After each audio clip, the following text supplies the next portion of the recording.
Hi, welcome to Vijay's info. இன்றைக்கி நம்ம ஒரு ஹெல்த்தியான அல்வா செய்வோம். மூங்கில் அரிசி அல்வா.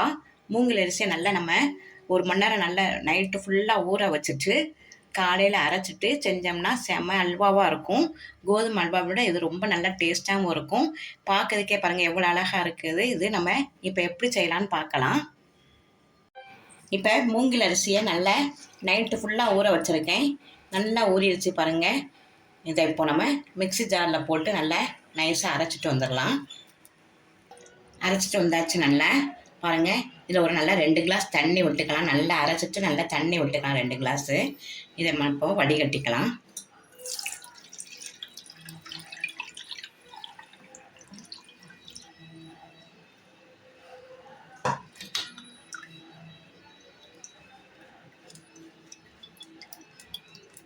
எப்படியும் இப்படி கொஞ்சம் திப்பி இருக்க தான் செய்யும். அதனால் நல்லா வடிகட்டிக்கிங்க.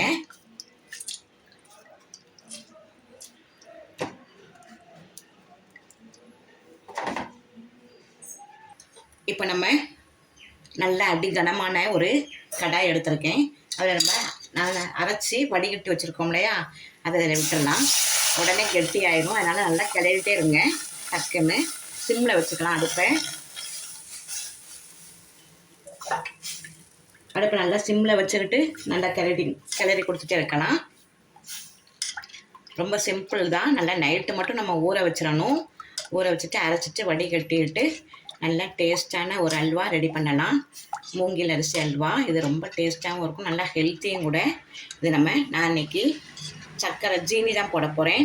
நீங்கள் வேணும்னா நாட்டு சர்க்கரை போடலாம், இல்லாட்ட வெல்லம் போட்டுக்கலாம். நான் இன்றைக்கி ஜீனி தான் போட போகிறேன். இப்போ கொஞ்சம் பாதி அளவு வெந்துருச்சு. நான் இப்போ ஜீனி போடுறேன். 1 கிளாஸ் இதில் எடுத்துருந்தேன். இதில் 2 கிளாஸ் ஜீனி போடுறேன்.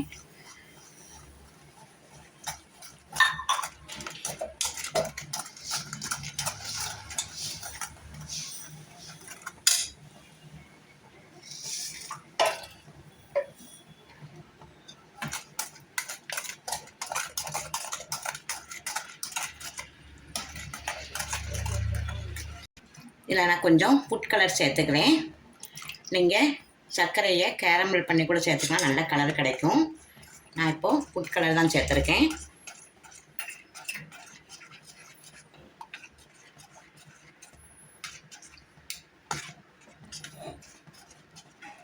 ஒரு கிளாஸ் அரிசிக்கு 2 கிளாஸ் சர்க்கரை போதும்.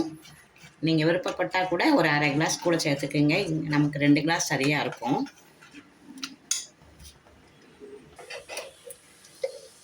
இப்போ 1 ஸ்பூனு நெய் விடுறேன்.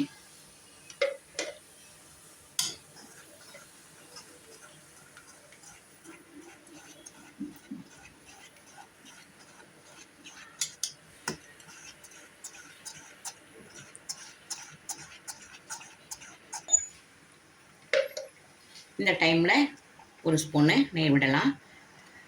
ஒரு இதுக்கு 100 மில்லி நெய் விட்டால் சரியாக இருக்கும். நம்ம கொஞ்சம் கொஞ்சமாக விட்டுக்கலாம். இப்போது நல்லா திரண்டு வர டைமில் 1 ஸ்பூன் விடுவோம். நல்லா கிளறியாச்சு. ஒரு 10 நிமிஷத்துக்கு மேலே நல்லா கிளறியாச்சு. இப்போ நம்ம மீதி இருக்கிற நெய்யை விட்டுறலாம்.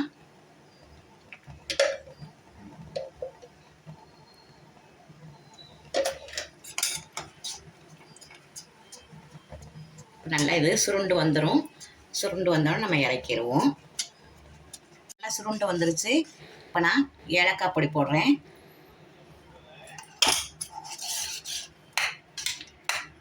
பாருங்கள் எப்படி இறுக்கமாக வந்துருச்சு பாருங்கள். இப்போ நம்ம போட்ட நெய்யெல்லாம் கக்க ஆரம்பிச்சிடும். இப்போ நம்ம இறக்கிடலாம். இதிலே நம்ம முந்திரியும் போட்டுடலாம். முந்திரி நம்ம வறுக்கலாம் வேண்டியதில்லை, அப்படியே போட்டுடலாம்.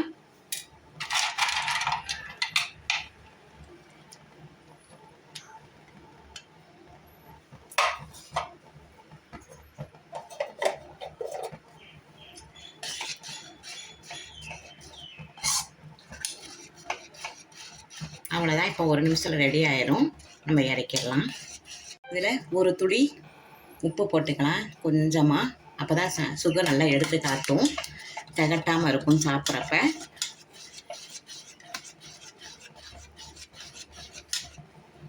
பாருங்கள் நல்லா திரண்டு வந்துருச்சு. அவ்வளோதான், இறக்கிடுவோம். பாருங்கள் சூப்பரான மூங்கில் அரிசி அல்வா ரெடி ஆயிடுச்சு. நல்ல டேஸ்ட்டாகவும் இருக்கும், நல்ல ஹெல்த்தியாகவும் இருக்கும். கோதுமை அல்வாவே நம்ம செஞ்சு பழகியிருக்கோம். இதே மாதிரி ஒரு தடவை நீங்கள் செஞ்சு பாருங்கள், செம்ம டேஸ்ட்டாக இருக்கும். பாருங்கள் பார்க்கறதுக்கு எவ்வளோ அழகாக இருக்குது. இந்த அல்வாவை உங்கள் வீட்டில் செஞ்சு அசத்துங்க, குழந்தைங்களுக்கெல்லாம் கொடுங்க. நல்லா ஹெல்த்தியானது கூட.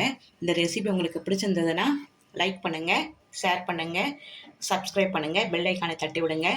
மற்றும் ஒரு நல்ல ரெசிபி உங்களை சந்திக்கிறேன். பாய். பாருங்கள் நம்ம போட்ட நெய்யெல்லாம் நல்லா இந்த கசிஞ்சு வருது பாருங்கள், ஓரம்லாம். இவ்வளோதான், நமக்கு ஆஃப் பண்ணிடுவோம். கோதுமையை விட நமக்கு கொஞ்சம் டைம் ஆகும், ஆனால் கோதுமை அல்வா விட இது நல்லா டேஸ்ட்டாகவும் இருக்கும், நல்லா சத்தானதும் கூட. ஒரு 20 நிமிஷம் ஆயிருக்கு நான் இப்போ கிளறினது. நல்லா வந்துருச்சு பாருங்கள். இப்போ நம்ம இதை இறக்கிடலாம்.